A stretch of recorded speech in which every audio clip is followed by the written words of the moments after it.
few months ago, I picked up another Timex because I really want to like this brand. I have handled a few of their watches before. A while ago, I reviewed their green dial Falcon Eye, and actually, I really liked that watch, but primarily because of the way it looks. It looks sensational. The build quality, though, a little bit lacking. That watch, however, was quite a bit more affordable than the watch I'm showing you today. I've paid £210 for this GMT chronograph, and some reviewers wax lyrical about Timex watches, and honestly, I'm struggling to see what they see.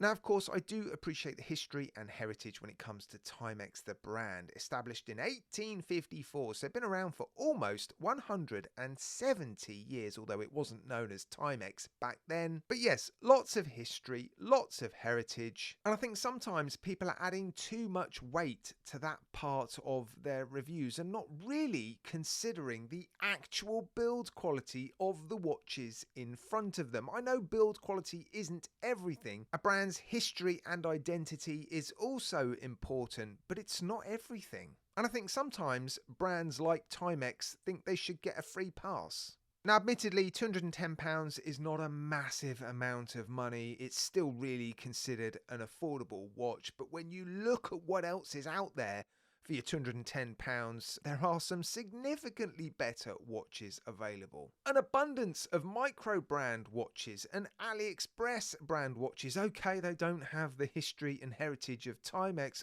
but they're building much better watches. Now, that being said, I'm now going to go on and show you the things about this watch that have actually impressed me, because there are a few small details on this watch that have been really quite pleasing. The first one is most of the polished surfaces on this watch case, and I'm talking about the case, are actually really good. They're mirror-like, really impressive polishing, super clear, super crisp reflections that I was not expecting. The movement, yes, it's a quartz movement, a chronograph GMT, but it's a proper traveller's GMT function. And by that I mean if you pull the crown out, you can move the hour hand independently. It takes a bit of time. It feels awful. It feels so loose and very light. But anyway, you can actually move the hour hand independently. So, yeah, you would set the GMT hand to your local time of where you live, and then as you travel, you can very easily adjust the hour hand for your local time in the country that you're staying in. So I like the fact that it has a proper traveller's GMT function. I also think it looks, well, all right. I'm not getting any tingles. I don't think it looks amazing, but I think it looks better than it does in the pictures. So, yeah, it is a nice looking watch. And actually, the bracelet feels fairly well made. The links are solid. They're not pressed or folded links. So, yeah, I'm actually quite impressed with the bracelet. I think the last thing that sort of impressed me was the smoothness and the slickness of this bi-directional bezel. But I think when it comes to the things that have impressed me about this watch, that is about the extent of it, I'm afraid. So I'm now going to move on and talk about the things that have disappointed me. And I am going to try to remember that this is a £210 watch, and these days £210 is not a lot of money when you're looking to pick up a watch, especially from a sort of high street brand like Timex, but I am just used to getting a lot more watch for the money. So I've just spoken about the bezel. Yes, it's a nice action, but it's smooth. There's no clicks at all. I mean, that just feels like they've cheaped out, to be honest.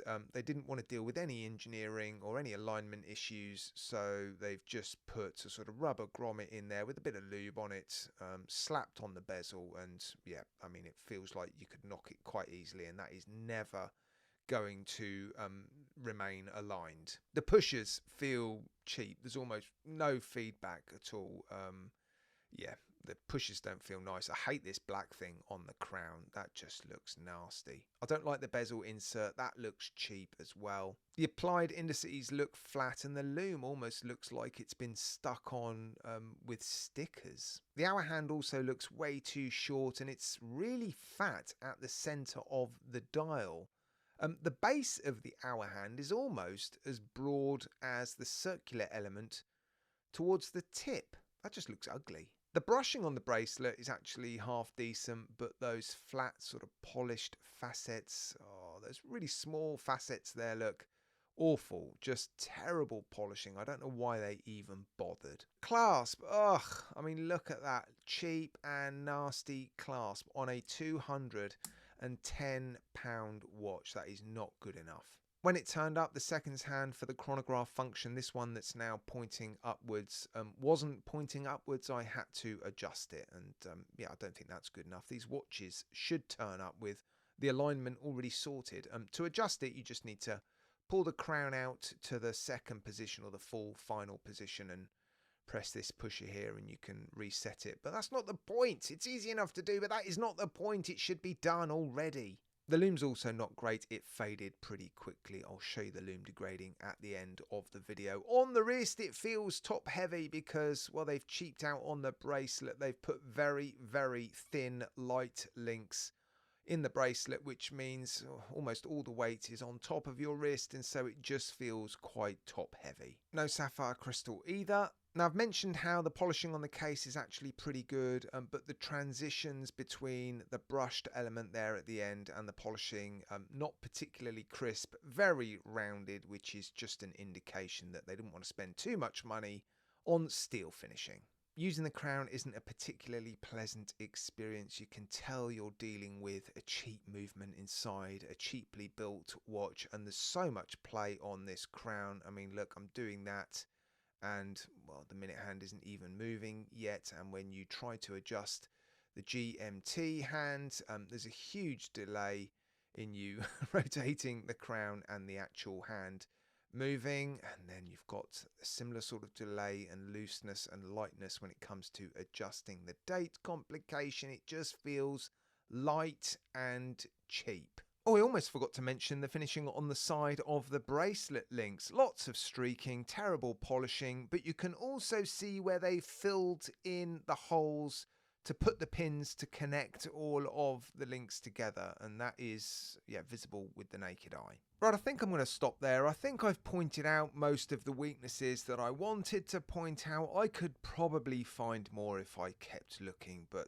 yeah, I've sort of made my point. I just don't think this is good enough for £210, regardless of a brand's history and heritage. Yes, that should be factored into your decisions when it comes to which watches to buy, but it's not enough of a reason to overlook cheap build quality when brands produce watches like this. They don't get a free pass. It's not good enough. Now, I'm not going to completely give up on Timex because they do produce some really nice looking watches. So I am looking to pick up more, and if you think I've picked up the wrong one for this particular video and there are other Timex watches that you think might change my opinion of this brand, let me know in the comments section, because yeah, I want to like this brand. I just can't when I handle watches like this. They're just not good enough.